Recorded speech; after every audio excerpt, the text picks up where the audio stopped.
Hi, everyone. This is Ashley Shetler here today with Schooner Executive Search. I want to thank you for joining me, and I'm just going to take a couple of minutes here to walk you through our advice in terms of how to build a resume, especially for the commercial construction industry. I talk to passive candidates frequently, all day, every day, and oftentimes when an opportunity presents itself, usually the conversation will end with, wow, I really want to pursue this opportunity, but it's been years since I updated my resume. And it can be a stumbling block in terms of the process of moving forward. So I want to take some time to show you how to quickly build an effective resume, especially one for the commercial construction industry that presents well, reads well, but doesn't take too much of your time. First things first, I just want to walk you through a fictional scenario that we have here. John Doe, we built him a resume. He's vice president at Construction Company A. And as you can see, even though John has 22 years of experience, somehow we have managed to get this down to 2 pages, and that includes his project list. So that's one of the first pieces of advice here, is just make sure that even if you have many years of experience, most employers don't have an interest in combing through 5, 6, and 7-page resumes. So the idea is to make the information that you present as impactful as possible and really tailored to who you want to work for and highlighting your strengths. So yes, you're a vice president, but what really sets you apart? Where are your core competencies? Those are what should make it onto the resume.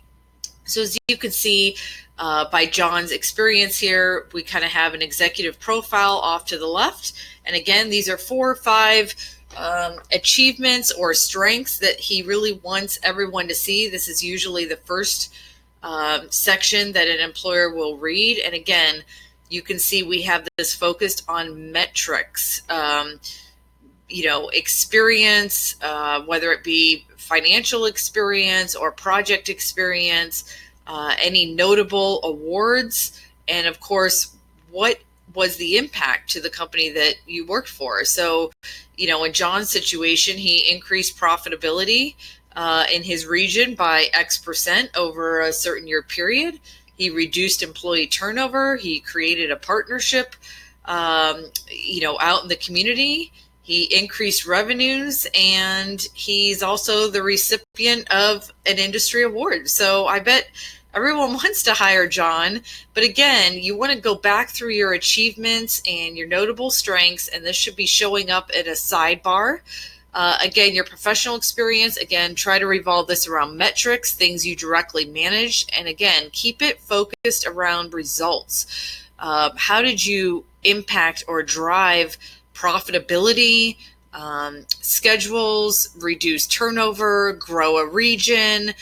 These are the typical things that companies are interested in, right? They don't necessarily just want to know what you did, but what did you do differently, or what did you do to really drive growth at your company? So as you can see, that is what our first page revolves around. The second page is what I want to talk a little bit about. It's the project list. And I find that frequently in the construction industry, most employers start at the project list and work their way back. So again, all of those achievements are great, but they don't mean much if you don't have relevant project experience. So I always recommend, especially to candidates with ground up project experience, to list that ground up project experience here. And again, it can be relatively brief, but there are a few facets that you want to make sure you include here. The name of the project, the location of the project, the value, as well as what it was. Was it high rise, hospital, data center? Those types of details matter.